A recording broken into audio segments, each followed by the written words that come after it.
What would you do if someone in power crossed the line and everyone else pretended not to see it? Welcome back to Unexpected Diaries, where I remind you to stay human and to never ignore things that don't feel right.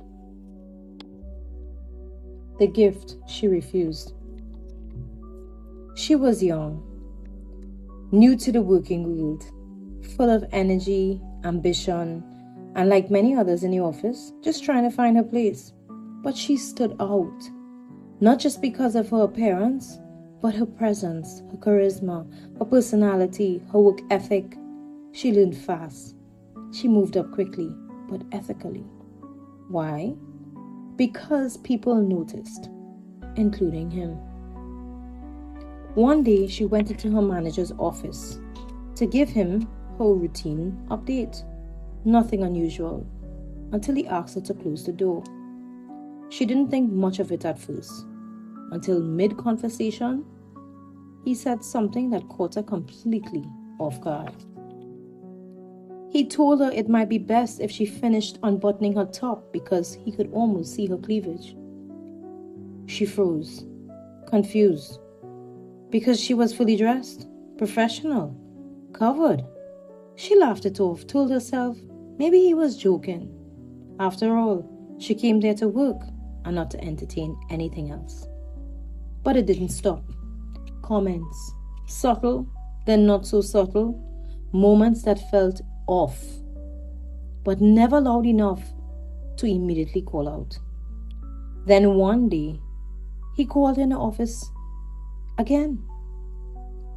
This time, she stood at distance behind the chairs facing his desk. He pushed an envelope on the table.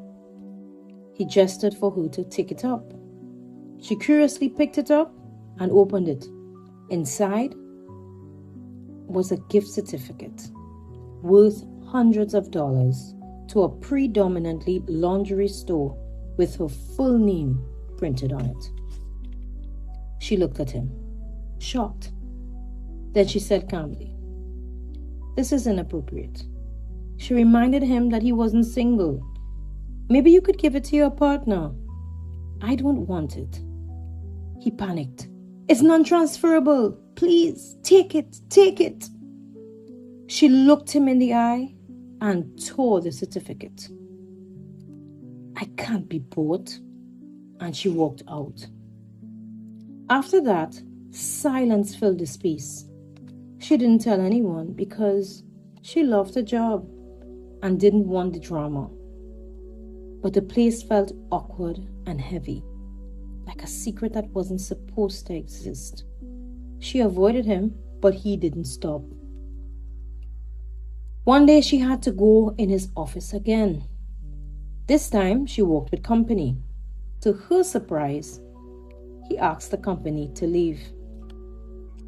Then he warned her, "If you say anything, I will make your time here very uncomfortable."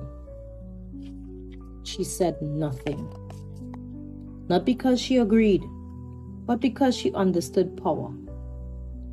He tried calling her personal phone. She refused to answer. But he was able to call the work phone and asked for her directly. She answered. His voice, casual, complimenting her appearance as if nothing had happened, as if boundaries never existed.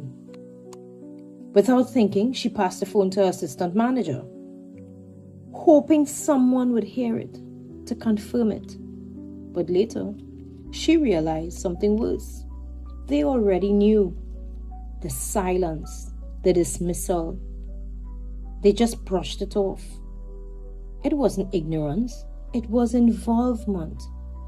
So she left. She wrote up her resignation letter, not with the truth, but with a story. She said she needed time to pursue higher education. A clean exit, no conflict, no exposure, just survival. Time passed and she reapplied to the same company. And during the interview with the HR, they asked her, Why did you really leave? This time she told the truth. Through tears, she explained what happened. All HR did was ask, "Are you sure it wasn't something you did?" Her tears stopped, just like that, replaced by disbelief. How could they even ask her that? She didn't fight, she didn't argue. She just made one simple request: to be transferred to a different department, a different space.